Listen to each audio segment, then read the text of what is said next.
Well, it's Friday the 13th of December. Jupiter in Capricorn, Uranus in Taurus, till 2025. All the truly awful space weather is behind us. Now the weather is calming, from which we can settle and build new foundations. This is episode 1937 of 301 Permanently Moved.online, a personal podcast 301 seconds in length, written, recorded, and edited in 1 hour by me at the J-Man.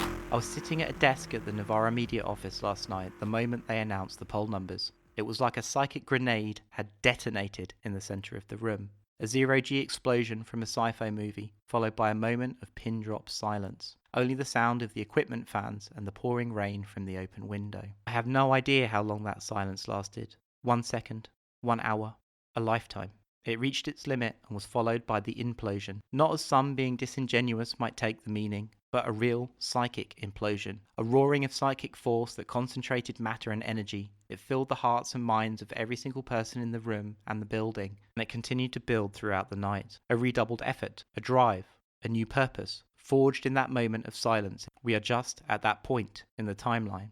Zooming way out, away from the day-to-day court gossip and intrigue that passes for political reporting in this country, the UK has finally fallen to the centrifugal forces of polarisation and collapse. No matter what the centrists will attempt to splutter at you, whilst clinging to the jetsam of their own political project in the coming weeks, this did not begin with Brexit, nor the financial collapse, and it has absolutely nothing to do with a lack of charisma. The outcome of yesterday's election was the last gasp of an empire that is ending. The end of the Cold War unipolar world as it begins its half-century-long turn towards a multipolar one. That the actual poles are melting is inherent in this rearrangement. The pacification of the UK is now complete, defined by the collapse of the technocratic centre ground, with the simultaneous rise of nationalist, left-wing and right-wing populist alternatives. This election was fought on unprecedented but not unexpected societal terrain. The 2019 Hansard audit of political engagement found that 72% of Britons say that the system of governing needs quite a lot or a great deal of improvement. 47% feel like they have no influence at all over national decision making, a new high for the audit series that has been running since 2004. And more worryingly, Britons have more confidence in the military and judges than in politicians to act in their interest. Combined with trust in politicians across the Western world at an all-time low and trust in journalists not faring much better. In August of 2018, I wrote the following words on my blog and it seemed to strike a nerve. You do not know what the fuck is going on. Your job is to be absolutely certain that you have no idea what the fuck is going on. And from that raw chaos, that raw uncertainty,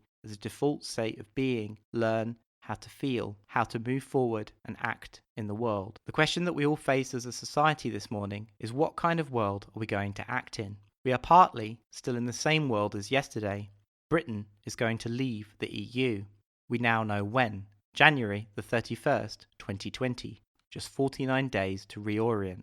Despite the loud bleating of Remainers and the centrist press, Britain was always going to leave the EU. Despite the technocratic centre's half-successful attempt at rapidly constructing a European identity. It is now vital that you help all friends and family who have been wearing this as a cloak of protection to come to terms with this reality as quickly as possible. It is important to act in the world in the full knowledge that there is absolutely no way that the UK is ever going to rejoin the European project. On the one hand, to do so would require us to make a whole host of constitutional reforms, like an elected second house, that are basically never going to happen. Nor would the global economy or the City of London countenance the required adoption of the euro. On the other, given that we are at this point in the timeline, by the time any argument around rejoining Europe could be won, there may not even be a European Union to rejoin. Many of the countries in the Union are facing the same historical forces we are, and the euro as a monetary mechanism is absolutely Donald. We now have to act and feel in a world where the country is run by the racist hard right, and there is a laundry list of things that are going to get worse before it gets better.